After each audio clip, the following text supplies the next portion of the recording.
अंग्रेजों की मानसिकता भी वैसी ही थी कि महिलाओं को वोटिंग राइट देना नहीं है। गांव में ना अपने कहते हैं कि लुगाया ना बारात में क्यों कौन लेके जाओ। है ना। गांव वाले अभी तक डॉक्टर ऐसी बातें करते हैं कि महिलाओं में दिमाग होता तो इनको बारात में ले जाते। कहां ले जाते? मैं नहीं कह रहा, लड़कियों आंखें नहीं निकलोगी, ऐसा बड़े बुजुर्ग कहते हैं। हैं? उसमें भी तो बड़े बुजुर्ग गए थे, उन्होंने कहा नहीं। है तो गांव वाले कहते रहते भाई महिलाओं में दिमाग होता तो उनको किस में लेके जाते। पर मेरा मानना है कि नहीं, महिलाओं में दिमाग होता है, उनको भी बारात में लेके जाना।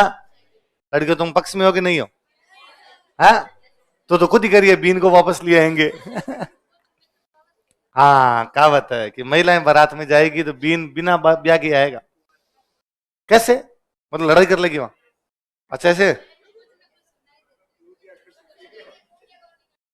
हाँ है। अच्छा तू कहीं दिमाग लगा रहा है, इसका मतलब ऐसा महिलाओं के रीति रिवाज बाकी पीछे रह जाते हैं। यदि महिलाएं बारात में चली जाएगी तो बाद में घर में जो रीति रिवाज होता है वो कौन करेंगे? अच्छा इसलिए नहीं लेके जाते क्या? आज आया मेरे समझ में। Very good, thank you.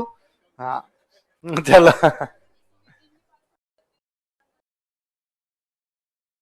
जिनके पास, हाँ महिलाओं के पास होती है संपत्ति। घर में पापा के पास है कि मम्मी के पास है?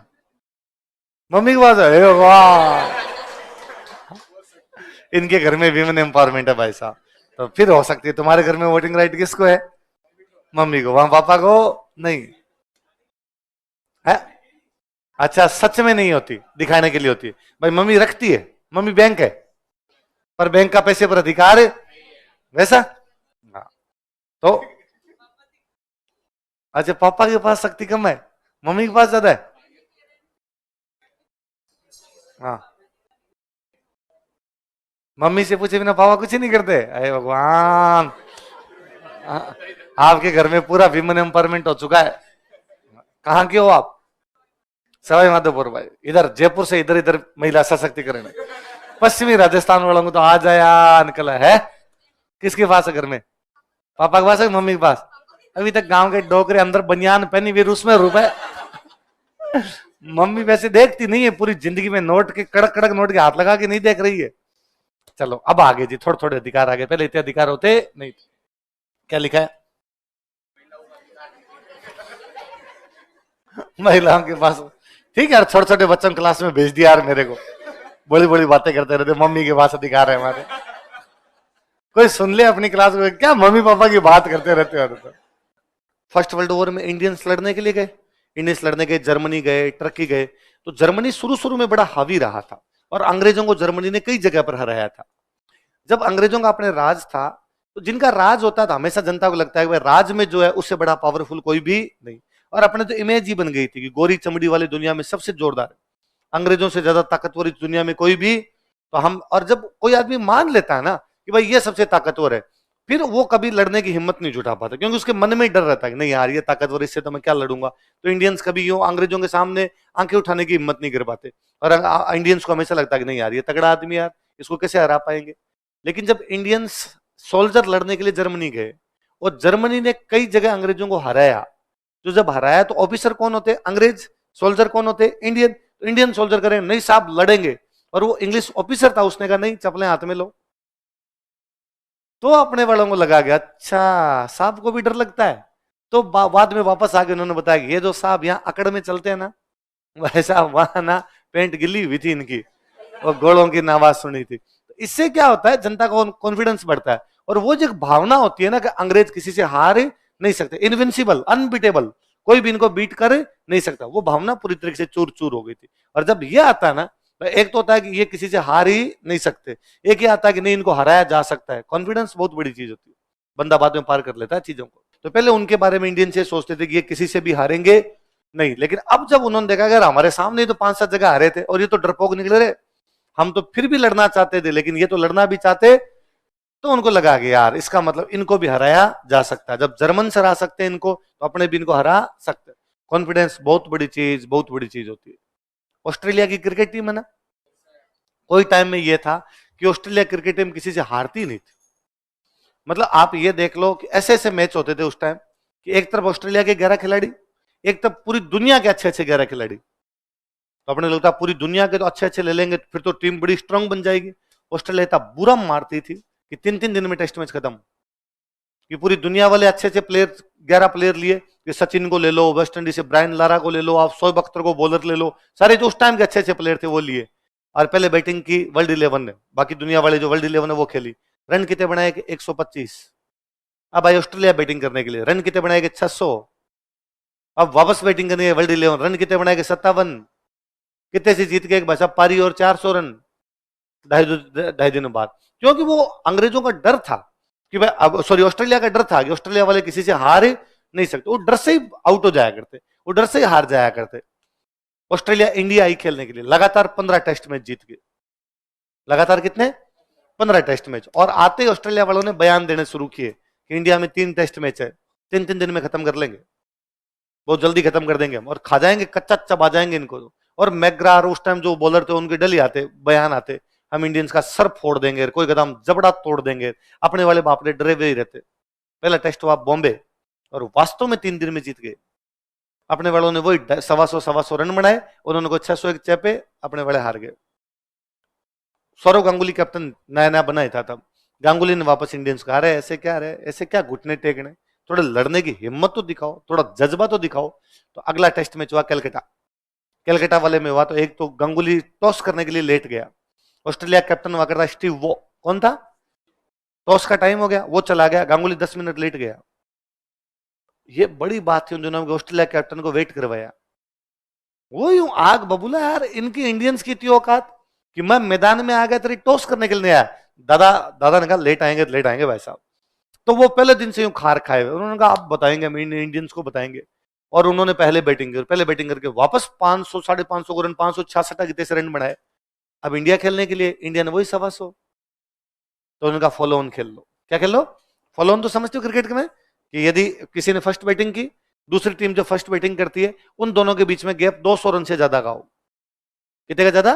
पहली टीम ने 400 बनाए, दूसरी टीम 150 पर आउट हो गई, तो गैप 200 से ज्यादा का है। फिर कहते हैं हम दोबारा नहीं खेलेंगे, तुम एक बार और खेल लो रे। उसको बोलते हैं फॉलो ऑन। क्या बोलते हैं? तो उन्होंने कहा तुम फॉलो ऑन खेल लो। तो ऑस्ट्रेलिया वालों को लगा कि अपन ने बनाए थे 600, ये 125 पर आउट हो गए, अभी आज और खिलवाते हैं, आउट कर देते हैं कल तक, 3 दिन में टेस्ट मैच क्या हो जाएगा, समाप्त।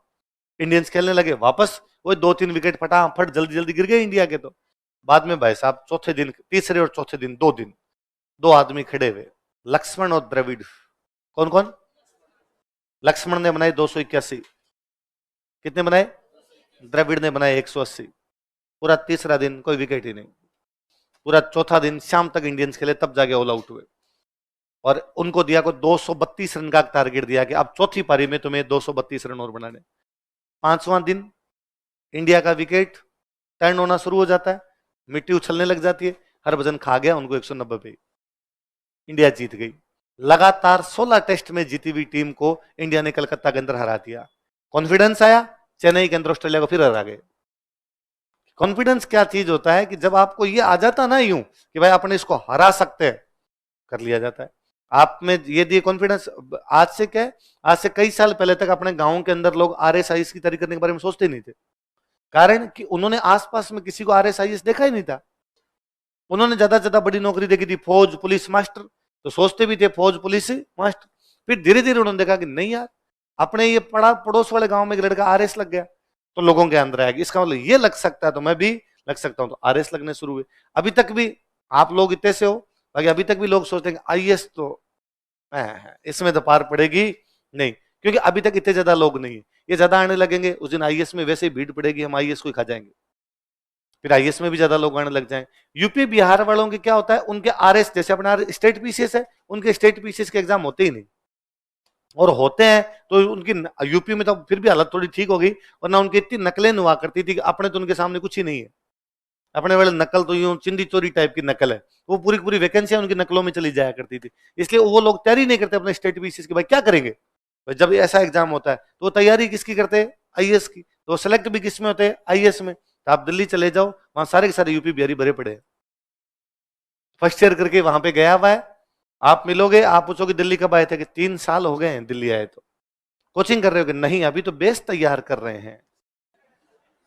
तो क्या कर रहे हो बेस में? एनसीईआरटी पढ़ रहे हैं। अभी तो 6 to 9 का एनसीईआरटी 3 साल में कंप्लीट किया है, अब अगले 3 साल में 9 to 12 की करेगा। तो पंचवर्षीय योजना बना के जाते हैं वो इधर से। उसमें भी 5 साल तैयारी कर लेगा और कहेगा इस बार तो फोड़ देंगे एग्जाम को, और फिर एग्जाम वाले दिन वो आपको बाहर मिल जाता है। आपको तो भैया एग्जाम नहीं दिए, नहीं ड्रॉप ले लिए इस बार तो। ड्रॉप ड्रॉप नहीं बोलते, ओ को आप बोलते हैं, ड्रॉप लिए इस बार, अगली बार पूरा तैयारी करके देंगे। ना तो पूरी तैयारी होती है, ड्रॉप ही लेते रहते हैं बाद में। पर उनका कॉन्फिडेंस है कि वो करेंगे किसकी तैयारी? आईएएस की। वहां रहेंगे 5-5, 6-6 साल वहां रहेंगे, एनसीईआरटी के लगाते रहेंगे। अरे क्यों एनसीईआरटी पढ़ रहे हो? अब नोट्स के अंदर ज्यादा अच्छी चीजें। एनसीईआरटी तब पढ़ी जाती थी जब नोट्स थे ही नहीं। भाई यदि आपके पास नोट्स नहीं हो, भाई आज हमने पढ़ा खिलाफत आंदोलन, तो एक एक बात बताई ना, सिवर्स की संधि क्या है, कब हुआ, किसने समर्थन किया, किसने विरोध किया, क्यों किया गया, क्यों खत्म हो गया, किसमें मिल गया, कौन सी मीटिंग हुई, सारी बात पढ़ी। अब मान लो आपके पास नोट्स नहीं हो, तो आप कहां से पढ़ो इसको? फिर कोई बुक में लाके पढ़ो। बुक की लैंग्वेज बहुत क्लिष्ट होती है, तो उससे समझ में आता।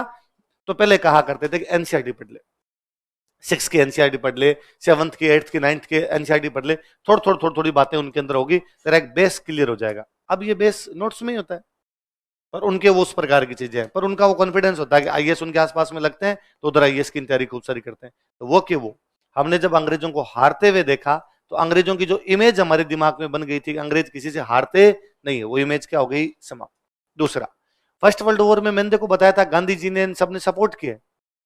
फर्स्ट वर्ल्ड अंग्रेजों क्या किया? सपोर्ट। नरमपंथियों ने सबने सपोर्ट किया, क्योंकि हमें लग रहा था कि फर्स्ट वर्ल्ड वॉर में अंग्रेज ये कह रहे थे कि भाई साहब, जो जहां पे रहना चाहता है उनको वैसे अधिकार दिए जाएंगे, आत्मनिर्णय का अधिकार। किसका अधिकार? Self decision.